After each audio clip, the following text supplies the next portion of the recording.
What we keep hearing and reading is that, in fact, banks would love to be lending more, but the demand sometimes isn't there.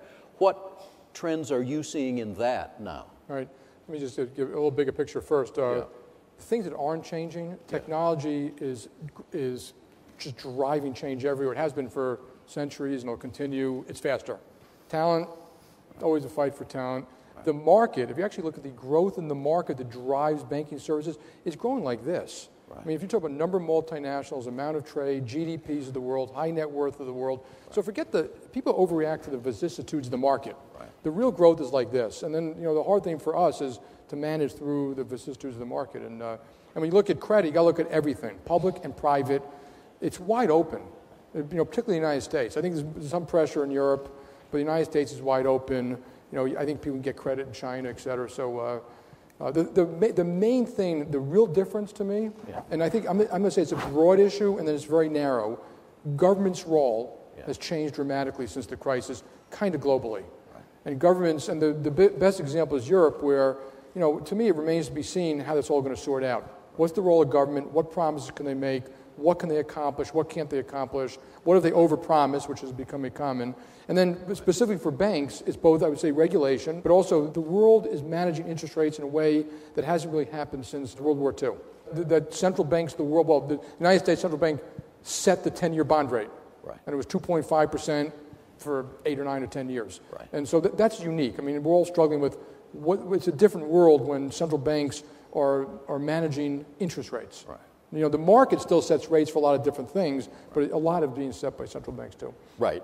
And so the question everyone would like to hear your views on is, what do you expect to happen there? I mean, they're so close to zero, rates are so close to zero almost globally that it is an extraordinary situation. When is it going to change? So let me start by saying, I think what the Fed did and some of the other central banks, it worked. Right. So I give them credit. Right. They didn't know exactly what to do in the crisis. We had a crisis. We need to make changes. But, America's growing. Home prices are up. Asset prices are up. The GDP is going 2% plus. It should be more. The world, China's been growing, and you can argue it should be more.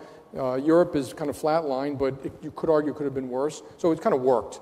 Then there's this issue about removing it. Right. And, obviously, first of all, I think we all should hope for a normalization of interest rates.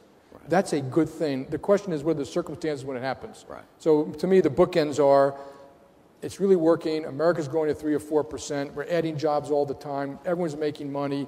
Prices are up. And the Fed, stops buying, maybe even starts selling. You're not going to care.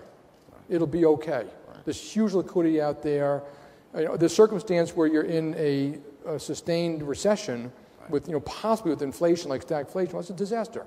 Right. In any event, I think you should expect, as we go back to normal, it's going to be scary and it's going to be kind of volatile. Right. And everyone's going to be looking at every word the Fed says and trying to, markets, remember, if you told the markets A, B, and C are going to happen, they will happen a lot differently than you expect. Right. So there will be volatility. After World War II, which is the only example I know of, it wasn't until like 1950 where they let 10-year bond rates go. There was a lot of volatility. Right. Markets were up and down. GDP was up and down, but growth took off after World War II. Right.